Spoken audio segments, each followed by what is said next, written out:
kasi nila, uubra yung paninira kay VP Inday. Paninira kay VP Inday. Sino ba sumisira? Beck Rodriguez.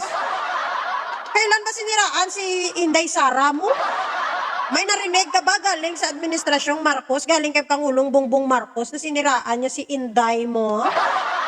Yung Inday mo nga yung mahilig manira eh. Masyadong play victim ang yudiputa. Biktima na naman sila. Ay, pumalag ng pumalag. Pumalag ng pumalag? Really? Kailan ba siya pumalag? Ilang beses na yung impeachment niya pumalag ba? Pinalagan ba yung impeachment? Unang impeachment archive. Pinatawag sa HOR, sa House of Representatives noong nakaraan, hindi sumipot. Ilang beses nang pinatawag, hindi sumipot. Puro lang mag-bloodbath. Puro lang kami ay handa para sagutin. Kami ay merong ebidensya na ilalabas, hanggang ganun lang. Anong pumalag?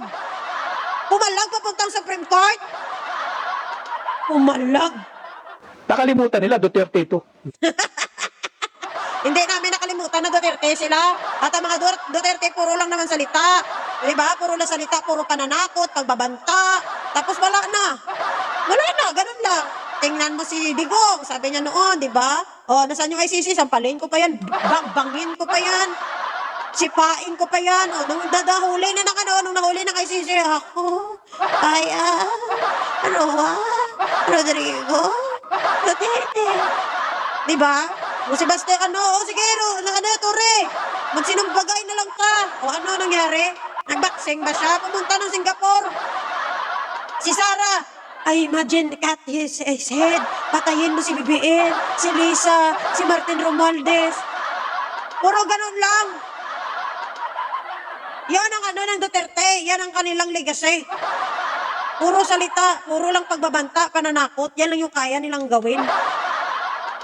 Nakalimutan nila na ang tatay nito ay si President Rodrigo Roa Duterte. Kilala namin na tatay niya yung nakakulong, na may kasong crimes against humanity. Kilala namin. Sino hindi ba makakalimot kay Duterte? Kilalang kilala sila yung may criminal mind sila. Kilalang kilala sila yan.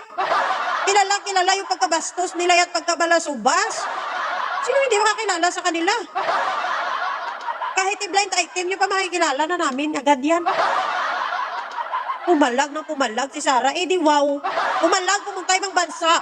Pumalag ngayon, hindi sumisipot. Pumalag ba yun? Yung totoong pumapalag, lumalaban, harap-harapan. Hindi yung puro lang, piston. Palag si mong bata.